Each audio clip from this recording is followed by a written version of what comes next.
Good afternoon. We are continuing our journey through the books of the Bible, and today we are going to look at the book of Proverbs. We have already dealt with Job and Psalms. We have already had a video completely devoted to some basics of Hebrew poetry. I suggest that you watch that video maybe in conjunction with this on Proverbs, as the issues of parallelism maybe come up the most in the book of Proverbs, and we really want to understand that so we can better understand this wonderful book of wisdom. This is a book that we turn to regularly because of its practical advice, because of the application that we can find. It addresses so many different topics. We love this book, we use this book, and so it should be. Well, let's think for a moment about what kind of literature this is. When we think about genre, where does this book fit in? It is a book of poetry, of Hebrew poetry. And in that regard, it's like Psalms, it's like the Song of Solomon, it's like much of the prophets. In your Bible, you can open up to maybe any page in the prophets and you'll see the text set out separately from what is considered narrative to what is poetry. And the book is also wisdom literature. It is like Job. It is like the book of Ecclesiastes. And so we see Proverbs, as some of the rest of these books, fit into both of these categories. It is poetry and it is wisdom literature. The question might be, what are Proverbs? Technically speaking, we understand when something is proverbial. We maybe even use the term proverb a lot. But when we think about the term by itself, we're usually talking about a short, pithy statement of general truth. It is a pointed statement offering advice, and this advice might be based on observation or experience or maybe intuition. And someone has said that a proverb is a short statement based on long experience. You'll notice how your mom or dad or grandparents always have a phrase for something. Well, these are proverbs, and they're typically based on experience, and they usually help us as we try to navigate situations, as we try to navigate life. We know what proverbs are. When you think about the authorship of the book of Proverbs, of course, our mind goes immediately to Solomon, and rightfully so. You'll remember God came to Solomon, and he basically gave him a blank check. And Solomon said, I am but a youth. I don't know how to go out or come in. I need wisdom. And God poured out wisdom on Solomon. That is what Solomon is kind of known for, as his reign. We remember the story of the two women and the child. We understand his role in these works of wisdom. There are some sayings in this book. We'll specifically note chapter 22 at verse 17 and chapter 24 at verse 23, the sayings of the wise. We think in Israel, we think of the class of priests and prophets and kings. Well, there were also a class of wise men, typically referred to as sages. And so maybe that is what this reference to the wise is about. As you move on towards the end of the book, you have some proverbs that are attributed to someone named Agur. And then you have some proverbs attributed to a man named King Lemuel. So we don't exactly know who these last three are. We don't know the specifics really, especially as much as we know Solomon, but we know that they had a hand in some of these sections of this book, Proverbs. We don't want to move on from here without mentioning the fact that there was probably an editor of some kind.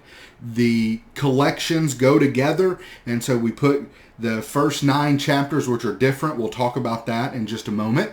And then you have the kind of the random proverbial sayings of Solomon, and then attached to that are the sayings of the wise. You then get some more from Solomon. Then you have these proverbs from Agur, then King Lemuel, and then it ends with the section on the worthy woman. And so there's probably an editor that put these things together, compiled them, and now we have the book as we have it today in our Old Testament, thanks to whoever or whenever this editor may have lived and worked. The structure of the book of Solomon, or Proverbs, we can really divide it into two sections. And the first is chapters 1 through 9. And what we have here, if you'll read through these, you'll notice that it's different from chapters 10 through 31. These seem to almost be like small lectures. The commentaries usually refer to them as discourses on wisdom. And so they usually take a theme and develop that theme, even if the themes are fairly repetitive. But then you get to chapter 10, and you look through chapter 31 about verse 9, and what you kind of see here are random proverbs. He jumps from one topic to the next. It's not like he deals with the subject of speech and gives 100 proverbs on that, and then he deals with anger and gives 75 proverbs on that. He doesn't go as we might wish he would. We almost want an encyclopedia of wisdom here. And that is typically the way we study this book, maybe the most effective way to study chapters 10 through 31. You can break this section down just a little bit more, really by author. The largest section is attributed to Solomon. And then we have the sayings of the wise. Then we have another group of Solomonic sayings. And then we have the words of Agur, the words of King Lemuel. And then the book closes with this poem, really an acrostic, of the worthy woman in chapter 31, 10 through 31. So you really have the two halves of the book, and then the second half you can divide by the author and who put these wise sayings, these proverbs out there. The book deals with a number of different themes, and I'm just going to touch on this subject just for a moment. And obviously, when you open the book, when you read the first 7 verses, which are kind of the introduction, what you're going to see is that there is a clear emphasis on acquiring wisdom. We understand that there's a difference between knowledge and wisdom. You can learn all sorts of facts, but how does one navigate life? How does one even put those facts to good use? This is the idea of wisdom, knowing how to handle oneself in life. What you're going to see, especially in verses or chapters 1 through 9, is a father's instruction to his son. It's almost like, I'm not saying this is exactly what it's like, it's almost like the father and son are sitting at the table, maybe eating some breakfast, and he's telling him, son, there's some things you need to remember as you go about your day. And he presents these various themes and topics as well. The book really emphasizes the two ways. There is wise living and there is foolish living. There is the way of God, there is the way of life, and there is the way of death. And this is especially emphasized by talking about lady wisdom and woman folly. What better way to present this information to an adolescent boy, teenage boy, than by talking about how two women are going to try and appeal to him. Two types of women. And that's what the author, the father, probably Solomon, does as he presents lady wisdom and woman folly. Obviously, we want to acquire wisdom. We want to be with lady wisdom. And then chapters 10 through 31 present us with a whole host of topics. And I've just got a few of them to list here. He's going to talk about speech. He's going to talk about anger. He's going to talk about work versus laziness. He's going to talk about wealth versus poverty. He's going to talk about humility. He's going to talk about parenting. He's going to talk about justice. He's going to talk about the government. He's going to talk about all sorts of different things. And you'll notice that in most Bible classes, this section, we usually do divide it up into topics. That's just kind of the most natural way for us to teach this book. A question I think that we will end with as we think about Proverbs is, are Proverbs always true? The Proverbs make some almost seem like promises. The Proverbs state some things outright, And if they don't happen, are we to accuse the wise man of being wrong or lying? Or even worse, are we going to say that the book of Proverbs is uninspired and untrue? No, we need to understand that Proverbs are statements of general truth, generalities.